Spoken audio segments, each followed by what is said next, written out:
عمرك وانت بتلعب بيس 13 وفرقتك فيها لاعب قوته فوق ال90 وحسيت انه اللاعب ده ملوش اي لازمه؟ النهارده ان شاء الله بامر الله هنهيلك على حكايه التقييم الاجمالي دي. مفيش حاجه اسمها التقييم الاجمالي، التقييم الاجمالي ده خادع. النهارده ان شاء الله هشرح لك السر في التقييم الاجمالي ده، ايه الغلط اللي انت بتقع فيه. يعني عندك 2 لعيبه، واحد زي ابراهيموفيتش واحد زي فيا، هتختار مين فيهم؟ انا جاي دلوقتي مش جاي عشان اقول لك هتختار، او مش عشان اقول لك اختار ده وما تختارش ده. ليه؟ لان كل واحد ليه ستايل لعب. مش كل واحد في اللعيبه، مش فيا وابراهيموفيتش، لا، فيا انا وانت، كل واحد فينا ليه ستايل لعب. انا مثلا بلعب على كذا، انت بتلعب على كذا، غيرك بيلعب على حاجه ثالثه. يعني مثلا انا بالنسبه لي انا بلعب على التيكي تاكا واقرب الفرقه من بعضها. انا بحب لعب المتعه، اللعب ده. انت مثلا بتحب لعب العرضيات، غيرك بيحب لعب الكرات الطوليه، غيرك بيحب لعب كل واحد ليه اسلوب لعب. فانا مش جاي اقول لك اختار فيا او اختار ابراهيموفيتش، انا جاي اشرح لك على حسب طريقه لعبك هتختار مين فيهم، هتختار اللاعب انهي فيهم. يعني انا واحد من الناس بلعب على الوان تو هات والاختراق من العمق واللعب ما بين الخطوط، فهعمل لك مقارنه ما بين فيا وابراهيموفيتش على اساس لعبي. فانت بالتالي على اساس لعبك افهم اللي انا هقوله واختار على هذا الاساس.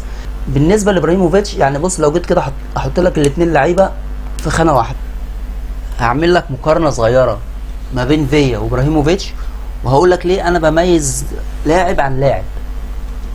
لو بصيت على ابراهيموفيتش، قوته في الهجوم 94 وفيا قوته في الهجوم 92. هل دي قوه اللاعب الهجوميه؟ اي حد هيبص هيقول لك ده هجومه 94، ده اقوى.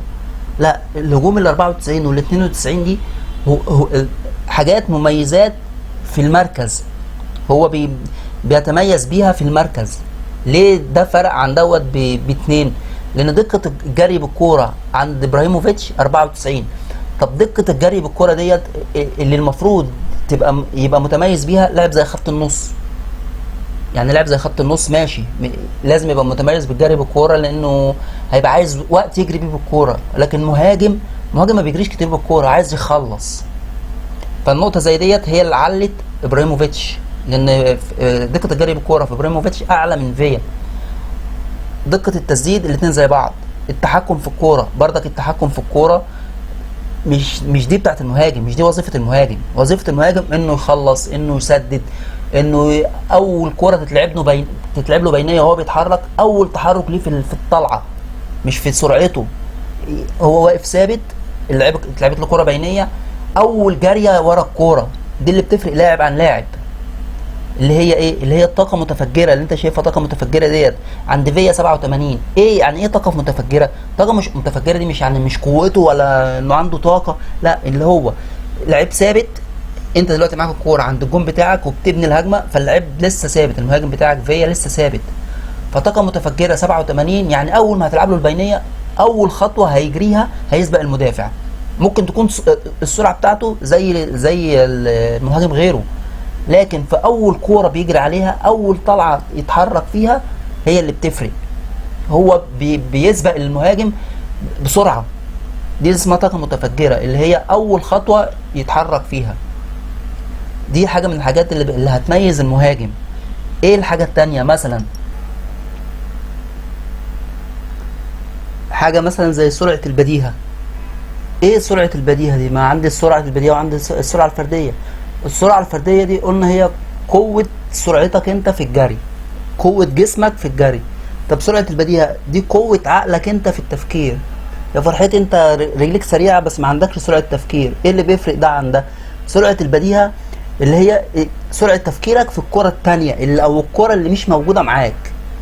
انت لعبت عرضيه ولا شطت كره على الجون ولا والكره ردت من الجون، انت سريع بس ما عندكش سرعه بديهه انك تلحق الكره اللي وقعت من الجون.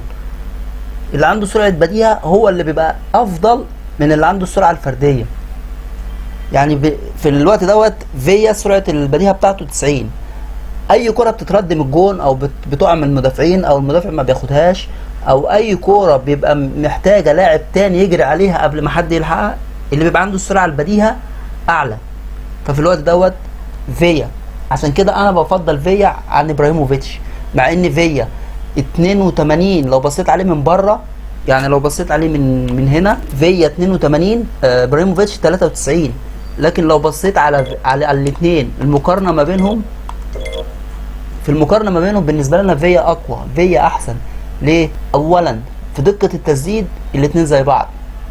الحاجه اللي متميز فيها ابراهيموفيتش انا مش محتاجها في اللاعب المهاجم بتاعي، دقه الجري بالكوره انا مش محتاج من اللاعب انه يجري لي بالكوره. فعشان كده انا بقول لك، انا هقول لك على الطريقه اللي انا بلعب بيها، فالطريقه دي هتختلف من لاعب للاعب. انا مش محتاج من اللاعب انه يجري بالكوره، ففيا بالنسبه لي لغايه دلوقتي مميزاته اقوى. دقه التسديد اللي بيبقى محتاجها المهاجم الاثنين قد بعض. طيب يبقى كده السرعه الفرديه قد بعض، سرعه البديهه فيا اقوى. دقه التسديد الاثنين زي بعض، دقه الجري بالكره انا مش محتاجها. توازن الجسم، ايه توازن الجسم دي؟ في ابراهيموفيتش اقوى. توازن الجسم ديت انت خلاص لعبت البينيه واللاعب انطلق، ابراهيموفيتش محدش يقدر، يعني محدش يوقعه وياخد منه الكوره. يعني لو بيلعب مع واحد زي بيول، واحد زي بيكيه، ما يقدروش يوقعوه وياخدوا منه الكوره. دي قوه الجسم. لكن فيا لا، فيا هيبقى ضعيف. بس هيفرق فيا في ايه؟ انك لو لعبت له الكوره هو هيسبق المهاجم. طالما سبق المهاجم مش هيلتحم معاه، لان هو طلع قبل المهاجم ما يتحرك. وثانيا عنده سرعه بديهه قويه. طب ايه الهجوم الثالثه ديت اللي تحت؟ الهجوم ديت اللي هي الوعي التكتيكي. يعني ايه الوعي التكتيكي؟ او الوعي الهجومي، اللي هو ازاي يتحرك في الاماكن الفاضيه. هما الاثنين مميزين فيها، انه ازاي يتحرك في المكان الفاضي، ازاي يهرب من المدافع، ازاي يختار المكان الفاضي اللي يروح فيه، ازاي يسرق المدافعين. دي اللي هي الهجوم اللي موجوده هنا، غير الهجوم اللي بره. فعلى هذا الاساس انا بقول لك انا اختار فيا. والحاجه كمان اللي تميز فيا عن ابراهيموفيتش ان فيا بيلعب برجليه الاثنين. دقه الرجل الاخرى عند فيا 8، يعني لو الكره جت على شماله هيشوطها في الجون، هتيجي جون، او رجله هتبقى مظبوطه اقوى. انحراف الكوره، الانحراف ديت اللي هي الانحراف بتاعت التسديده، هو بيشوط الكوره فالكوره بتلف في الار2 مثلا، هتلاقي فيا اقوى. فالمميزات اللي عند فيا بالنسبه لطريقه لعبي انا فيا اقوى من ابراهيموفيتش. ده بالنسبه للاعب المهاجم. ازاي تختار اللاعب المهاجم؟ انا شرحت لك دلوقتي على اللاعب المهاجم بطريقه لعب اللي انا بلعب بيها. شوف انت بقى طريقه اللعب اللي بتناسبك، وعلى اساسها قارن ما بين اللعيبه اللي موجوده معاك. دي كانت الطريقه اللي تختار بيها المهاجم بتاعك. طبق الكلام اللي انا قلته لك دوت في الماتش الجاي، وانت هتشوف الفرق بنفسك في طريقه اختيارك للعيبه دي على حسب طريقه لعبك انت. دلوقتي انا سالت نفسي هكمل بقيه التشكيل بنفس الطريقه اللي انا قلت عليها ديت في الفيديو دوت، ولا اقف لغايه كده؟ وانت تختار على حسب طريقه لعبك في بقيه التشكيل. الصراحه انا محتاج رايكم، اعرف اذا كنت اكمل ولا اقف لغايه كده. لو لقيت في تفاعل كبير على الفيديو ان شاء الله اعمل لكم بقيه الفرقه بنفس الطريقه دي. انتظروني بقى في الفيديو الجاي ان شاء الله بامر الله. يلا، السلام عليكم ورحمه الله وبركاته.